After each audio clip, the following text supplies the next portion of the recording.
A depressão é uma doença que precisa ser corretamente diagnosticada e tratada.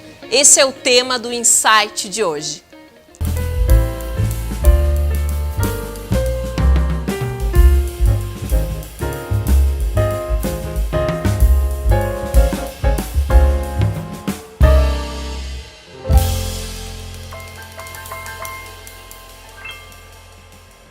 A depressão é o principal mal do século XXI, de acordo com a Organização Mundial da Saúde. Para falar hoje aqui no Insight a respeito dessa doença que é muito silenciosa, eu recebo mais uma vez a psicóloga Virgínia Novo. Como vai, Cláudia? Boa tarde, tudo bom? De fato, a depressão ela é agora considerada o mal do século XXI. E com essa pandemia agora, a tendência dela é que ela se sobressaia e se mantenha como a principal doença agora,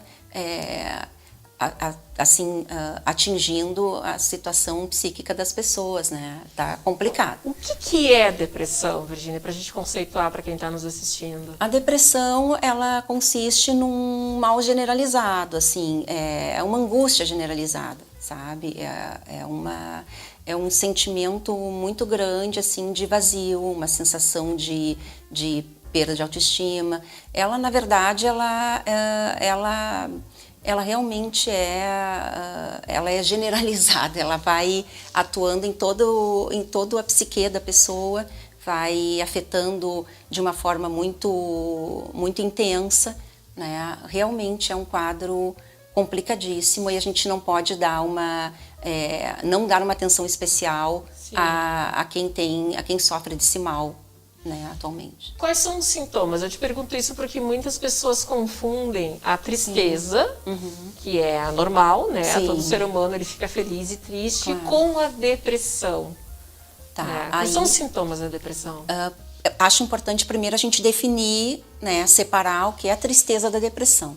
A tristeza, o que separa a tristeza da depressão é a intensidade e a frequência, né?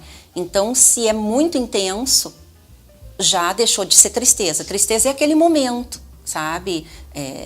Que tu tem para elaborar alguma situação, alguma perda, alguma coisa que te deixe para baixo, ou uma frustração, uma briga com um amigo, uma briga com um namorado, alguma coisa momentânea, né?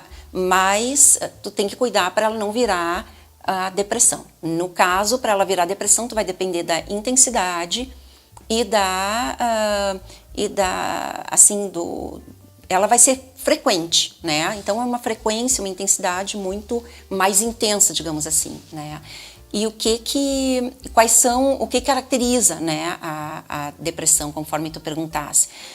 Assim, os sintomas os mais variados, né? Que vão desde os sintomas... Esse sintoma é de criança a adulto? De criança a adulto, se assemelham. Eu costumo dizer, eu não trato criança, né? Mas eu costumo dizer que a criança, eu acredito que tenha que ter uma atenção bem maior, porque a criança é mais difícil, a verbalização dela, tu tirar dela que ela tá com aquela situação, tu descobrires que aquilo ali é uma depressão, né? Que ela deixa aquilo vir à tona, e que tu consiga identificar rapidamente para poder tratar, porque realmente é um mal que pode te levar até a morte. Ela vai, como você falou, ela vai silenciosamente, vai minando a pessoa, né? Então a gente tem como características assim, sempre eu digo, na psicologia é muito difícil características boas, né, quando a gente fala numa doença, são características que são pesadas. Então a gente vê desde características psicológicas como baixa autoestima, irritabilidade, sonolência, cansaço físico, isolamento. São variadas, assim, a gente poderia ficar citando aqui várias características, até as físicas, porque sim, a depressão ela atinge fisicamente a pessoa. E como é que faz, né? O que acontece? Falta de apetite, falta de libido, né? Porque interfere também na situação sexual da pessoa, do casal. falta de vontade de levantar da cama, é uma coisa assim... Sem ânimo nenhum, angustiado, sempre angustiado, claro que daí estaria na situação mais da situação psicológica, né? Tudo é psicológico, mas o corpo também reflete, o nosso corpo fala, né? O nosso corpo transmite os sinais, exatamente. Então eu costumo dizer que é uma, assim, a gente vai, é uma decadência, assim, mental, sabe? Tu vai decaindo aos poucos. E isso pode ficar nítido para amigos, familiares, que podem ajudar a detectar quando aquele mal já deixou de ser tristeza e começa a ser depressão, né? Para isso tem que ter um olhar atento. Tem que ter um olhar atento, mas assim, as pessoas em casa já meio que, se quiserem ouvir, né? Porque daí tu tem que ter que eu sempre digo, uma disponibilidade interna. Quem quiser ouvir, se dedicar, saber o que está de fato acontecendo, vai perceber. Porque é impossível não perceber, assim, você já começa a notar falta de banho, sabe? Insônia. Você começa a perceber aos poucos algo não tá legal. Que algo não tá legal. Então, assim, sabe, a higiene começa a ficar secundária, não escova os dentes, aquelas coisas básicas, tu entende? Não penteia o cabelo, não cuida a casa, não é cuidar a casa, lavar a casa todo dia, não é isso. Mas aqueles cuidados, é o reflexo do interno. Eu costumo dizer que tudo que tu tem organizado externamente reflete a tua organização interna. Então, por que não? Tu já não acorda dentro daquele teu ritmo, sabe? Dá uma arrumadinha, arruma aqui, faz lá. Tem gente que já tem essa rotina, fica mais tranquilo a rotina. Então, e a rotina é saudável. Tem gente que acha que não, mas é saudável até para quem tem depressão. Mas também não dá para ficar fixo na rotina, né? Porque assim porque daí entra noutra seara, né? Sim. Então tudo que é de mais ou de menos não deixa de ser preocupante. E existem diferentes tipos, é isso, de depressão? Existe. A gente podia aqui, tem vários tipos de depressão. Hoje, se eu não me engano, são 8 variações. Mas eu acho assim, eu vou falar para ti as que eu acho que são mais, não é interessante que todas são, mas sim, eu digo assim, as mais importantes, né?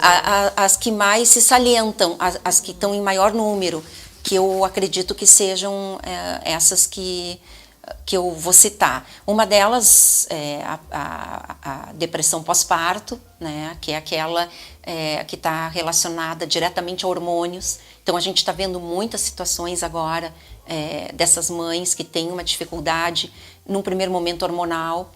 Tem a ver também com não poder ter atenção a cuidar da criança, tu entende? Então tudo isso está ligado a essa depressão pós-parto. É uma depressão, ela é exclusiva do pós-parto, né? Então, nós temos também a depressão psicótica, que é uma depressão que ela é mais causada por delírios de perseguição. Ela foge um pouco, sabe, da depressão normal, né? Porque daí ela já entra quase numa situação mais psiquiátrica, assim, sabe? Precisando de uma atenção maior. Mas realmente é com delírios, é complicada, uma depressão assim, mas ela é bem usual, bem normal de acontecer. Existe a depressão maior, que é a depressão preocupante, que é onde estão aqueles sintomas, como eu te falei anteriormente, que são aqueles mais intensificados, são sintomas intensos e frequentes, que é aquilo que a gente falou que se define como é que eu posso dizer, da tristeza, né? Que são sintomas muito, muito pesados, né? Então a angústia é mais pesada, o choro é mais pesado, o cansaço, tudo é pesado. Tudo é um então fardo. A pessoa, tudo é um fardo. Tu nota que a pessoa não consegue levantar, ela não consegue fazer, ela não consegue fazer nada, na verdade, né? E chegando até o estágio máximo, né, se não for feito nada, essa depressão maior pode chegar ao estágio máximo de uma tentativa de suicídio. É a isso que a gente tem que estar atento e o profissional que está cuidando, tratando, tem que estar bem, com o ouvido bem, o ouvido e os olhos, né, bem atentos ao que está sendo dito e observar. É nesse sentido. Tratamento, Virgínia. Claro que tu falaste em vários tipos de depressão, certamente deve ter um tratamento para cada tipo. Sim. Mas assim, de uma forma geral, né? Como se trata alguém que tem o diagnóstico de depressão? Para a gente encerrar o nosso bate-papo. Cláudia, assim, com certeza tem que ter um psicanalista, um psicólogo, né? E com medicação, né? Que seria acompanhamento psiquiátrico, dependendo do quadro. Se tu tem uma depressão, que eu também esqueci de falar anteriormente, que é bem importante, a depressão que a gente chama sazonal, é uma depressão que ela é daquele momento. Tipo, a gente no inverno tende a ter uma depressão um pouco maior, pela falta de luz, incidência de luz. A gente fica sem sair, fica, né, mais retido em casa. Essa depressão sazonal, eu pensei muito agora nessa pandemia, que ela poderia ser sazonal da pandemia, mas pela intensidade e duração da pandemia, eu acho que a gente já poderia classificar quem tem essa depressão nesse momento, já poder ser classificado por uma depressão maior, pela duração e a intensidade com que a gente sofreu essa pandemia e está sofrendo, né? A gente não sabe quando isso vai terminar. Essa pandemia realmente, eu costumo dizer, eu já falei em alguma outra entrevista tua, que eu costumo chamar que essa pandemia é o nosso divisor de águas. Ela veio realmente para separar homens de meninos, assim, é para quem tem que ter uma autoestima muito forte e tem que ter, assim, uma... Resiliência, né? Resiliência também, mas eu digo, não veio para brincadeira, sabe? A gente vê, assim, em grande quantidade as pessoas sofrendo das mais variadas formas, ou por perda de parentes, né? Que isso por si só já seria o desencadeador da depressão, porque lá atrás eu até esqueci de te falar também, acho importante a gente salientar. Um dos fatores que desencadeia a depressão num alto nível, assim, que ela se torne preocupante, é a perda de divórcio, que está acontecendo muito na pandemia, perda de parentes, né? Rompimento de amizades. Então isso está... Realmente, essa pandemia ela está exacerbando isso e está levando as pessoas para um quadro de depressão bem importante. Então a gente tem que ficar bem atento, que realmente a OMS não está enganada, não. É o mal do século. Eu acho que são dois, eu te diria que é a depressão e a ansiedade, né? A ansiedade a gente vai ver num outro programa, num outro momento, mas a ansiedade também ela está desencadeando, é a outra ponta da depressão. Mas são as duas que estão dominando agora. Estão andando de mãos. Virgínia, obrigada pelos esclarecimentos de muita importância que tu falaste aqui e principalmente um alerta para quem está nos assistindo, né, de ter esse olhar atento para esse familiar que muitas vezes está sofrendo calado. Né? Exatamente. A pessoa não nota, não consegue observar. A gente tem um olhar mais atento para observar. Exatamente, exatamente. Uma boa tarde para vocês. Espero ter podido esclarecer esse assunto que a nós é tão pertinente no momento e aceito sugestões para novamente outras pautas ou as perguntas que a gente tem no Instagram.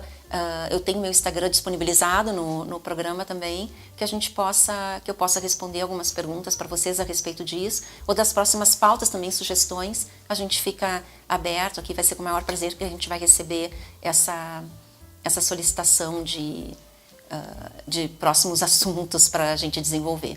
Eu agradeço, uma boa tarde, uma boa semana.